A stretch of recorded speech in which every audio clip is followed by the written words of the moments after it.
cette époque, c'est la remise en état du marais. Pendant l'hiver, donc il est complètement sous l'eau. Vous avez le vent, l'eau qui a ramené un tas de cochonneries au fond. Donc à cette époque, on le remet complètement à nu comme ça, à sec.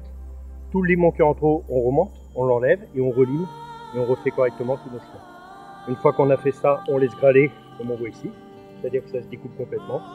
Et une fois que ça sera bien grêlé, et je remettrai de l'eau à l'intérieur et régulièrement on réapprovisionne en eau.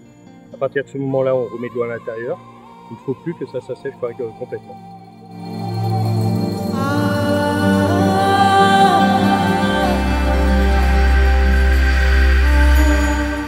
J'enlève tout le limon qui s'est accumulé pendant tout l'hiver. Et avec le simoussi, on le tourne de côté. Il y a un côté qui est en bison, un côté plat. Côté biseau qui sont normalement à pousser, côté plat qui sert à tirer. Et quand on le tourne pour tirer, on frotte le fond pour retourner à la hauteur de l'argile. On essaye de s'en rapprocher au plus près pour nettoyer correctement. Au total, il y a un peu plus de 2 hectares. Donc aux hectares complets pour tout le marais avec le vasé, métier-rive et ainsi de suite. En air, j'ai 50 aires pour l'instant, 50 aires, 50 nourrices. Bientôt, il sera agrandi avec 25 de plus. Et après, la quantité de sel tous les ans et de fleurs de sel, tout dépend de la saison qu'on a. Une bonne saison, je fais entre 7 et 8 tonnes de fleurs de sel et une vingtaine de tonnes de gros sel.